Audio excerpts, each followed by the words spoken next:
डिमाकुसि दखरा दुलाराय बर' फरायसा आफादनि बैसागु मेथाइ दामजु आरो मोसानायनि सायाव मावबादा।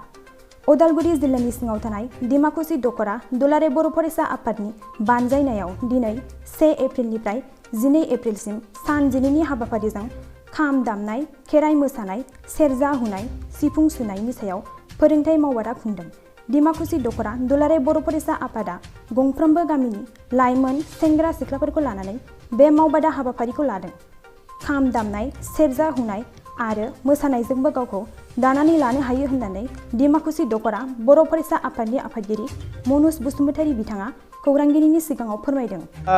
गिबियावनो बोथोरनि रानि बोसोरनि आगुदान फैबाय थानाय रंजालि बैसागोनि आंनि गोसो गोरबोनिफ्राय बयनिसिमबो हारिमुवारि गाहाम हामग्लायनायखौ बावहरबाय।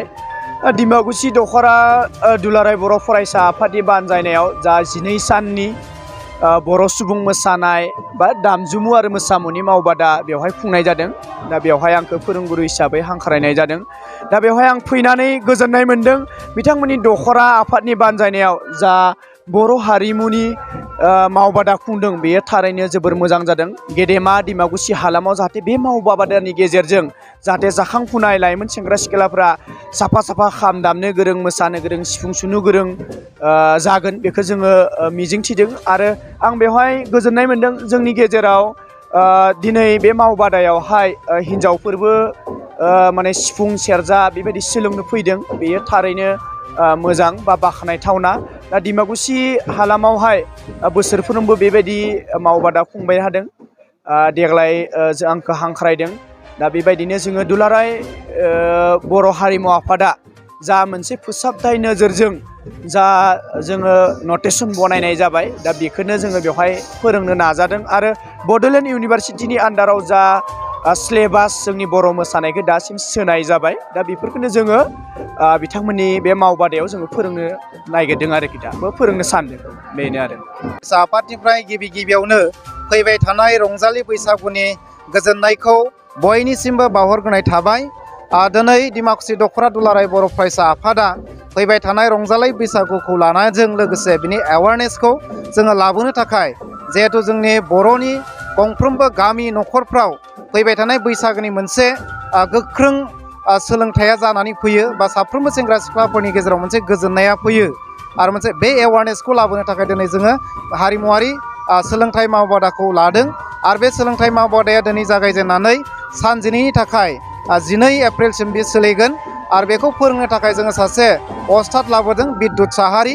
बिथाङा सासे गोरों बर'निनो जाखांफुनाय लाइमोन फोरोंगिरि। जों आसा खालामदों बे मावबादानि गेजेरजों जोंनि गेजेराव थानाय बर' सेंग्रा सिख्लाफ्रा हारिमुनि बेलायाव मोनसे अनसायनाया फैगोन। खेराइ मोसानाय, बैसागो मोसानाय आरो सेरजा दामनाय, खाम दामनाय, सिफुं दामनाय बे हाबाफारिखौ जों बेवहाय फोरोंनो थाखाय लानाय जादों। आरो बेजोंनो लोगोसे आं बेखौ फोरमायफानो सानदों जे डिमाकुसि दखरा दुलाराय बर' फरायसा आफादजों लोगोसे खुंजाबाय थानाय डिमाकुसि ओनसोलनि मिरु रंजालि जिथु फोरबो बा खुंथाइ आफाद बेखौ जोङो फैबाय थानाय एप्रिल दाननि 20-21 अक्ट'आव जों खुंनो थाखाय लादों।